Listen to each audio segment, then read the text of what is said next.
안녕하십니까? 이 아침에도 주의 풍성한 은혜와 축복이 여러분에게 임하길 바랍니다. 오늘은 다섯째 날 가장 긴 예언 연대표에 대해 함께 살펴보겠습니다. 기도하시고 시작하겠습니다.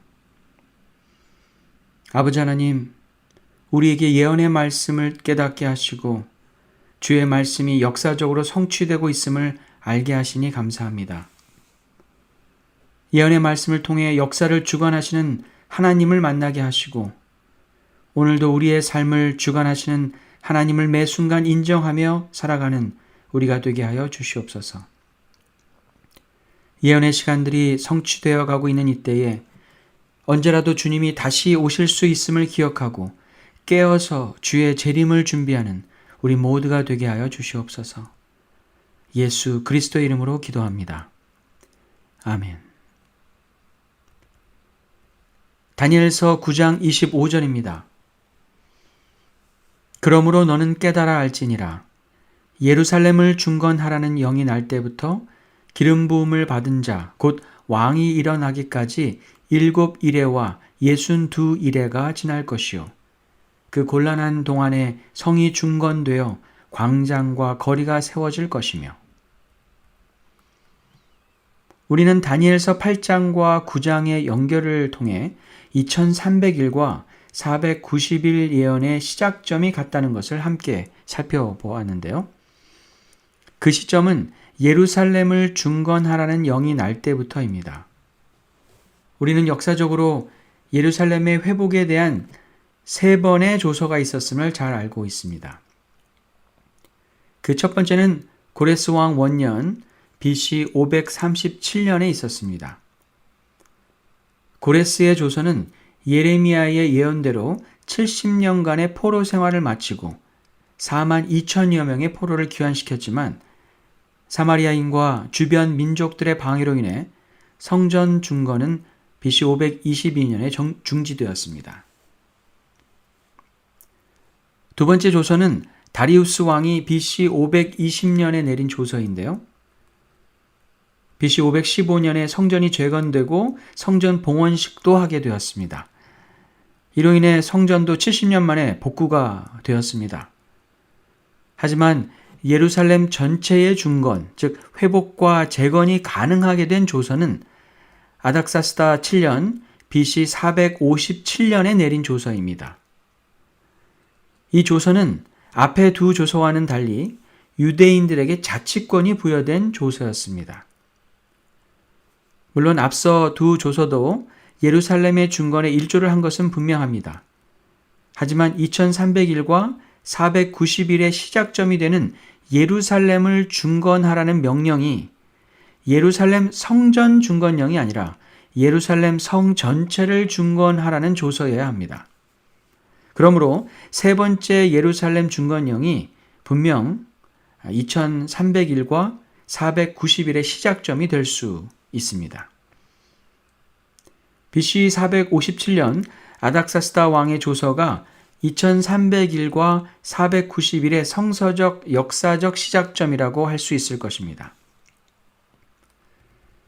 아닥사스다의 예루살렘 중건령에 대해 에스라서 7장 12절로 13절에 이렇게 기록합니다. 모든 왕의 왕 아닥사스다는 하늘의 하나님의 율법의 완전한 학자 겸 제사장 에스라에게 조서를 내리노니 우리나라에 있는 이스라엘 백성과 그들 제사장들과 레위 사람들 중에 예루살렘으로 올라갈 뜻이 있는 자는 누구든지 너와 함께 갈지어다. 이것으로 가장 긴 예언 연대표의 시작점이 분명해졌습니다. 함께 시작된 70일의 490일 예언에 대해 살펴보면 그 안에는 예수님의 공생애와 죽음에 대한 예언이 담겨 있습니다. 예수님께서는 일찍이 누가복음 24장 44절에서 모세의 율법과 선지자의 글과 시편에 나를 가리켜 기록된 모든 것이 이루어져야 하리라고 말씀하셨습니다. 다니엘서 9장 25절로 27절에 기록된 내용 또한 기름 부음 받은 자, 곧 메시아이신 예수님의 생애에 대해 예언하고 있는데요. 기름 부음 받은 자, 곧 왕이 일어나기까지 7이레와 62이레가 지날 것이라고 말씀합니다. 즉 7이레인 49년과 62이레인 434년이 지난 후에 기름 부음 받은 자, 왕이 일어난다는 것이죠. 다시 말해 유대인을 위한 70일에 490년의 시작인 BC 457년부터 49년과 434년이 지나면 메시아가 나타난다는 예언인 것입니다. 계산해 보면 이때는 바로 AD 27년 예수님이 만 30세로 침례를 받으시고 공생애를 시작하셨던 때입니다. 예수님의 죽음에 대한 예언이 다니엘서 9장 27절에 기록되어 있는데요. 메시아가 나타난 이후 나머지 한 이레의 절반인 3년 반이 되었을 때 예수님이 제사와 예물을 금지할 것이라고 말씀하고 있습니다. 나머지 한 이레의 절반인 AD 31년에 예수님이 십자가에 달려 죽으셨을 때 성소 휘장이 위로부터 아래까지 찢어져 둘이 되었습니다. 예수 그리스도의 죽음을 상징하는 제사를 십자가의 죽음 이후에 멈추신 사건입니다. 성소 제도와 제사, 예물이 필요 없게 되었습니다. 그 이래의 절반의 제사와 예물을 금지할 것이라는 다니엘서 9장 27절의 예언이 AD 31년에 예수님의 십자가 죽음으로 성취되었습니다. 그리고 예수님의 십자가 죽음 이후부터 이래의 절반인 3년 반이 지난 후 유대 백성을 위한 490년 예언이 맞춰지게 되는데요. 그때가 AD 34년이며 이때 스데반이 순교를 당하고 예루살렘 교회에 대한 핍박이 본격화됩니다.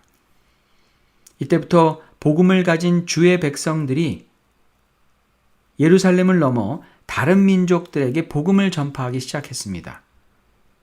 결국 유대인을 위한 490년 예언이 맞춰지는 AD 34년에 육적인 이스라엘의 시대가 끝나고 영적인 이스라엘 시대가 열리게 되었습니다. 가장 긴 예언 연대표인 2300년 예언이 유대인을 위한 490년 예언과 함께 시작되었습니다. 이 예언들은 역사적으로 성취되었고 우리는 이 예언의 성취를 통해 역사를 주관하시는 하나님을 발견하게 됩니다. 인간의 시간 속에 예언의 성취로 우리 가운데 오신 메시아 예수 그리스도가 오늘도 우리의 시간 속에 우리와 함께 하시길 원하고 있습니다. 이 긴 역사의 흐름 속에서 이어진 예언과 성취를 돌아보면서 오늘이라는 시간 속에도 우리와 함께 하시고 우리를 인도하시는 그 하나님을 깊이 만나시길 바랍니다.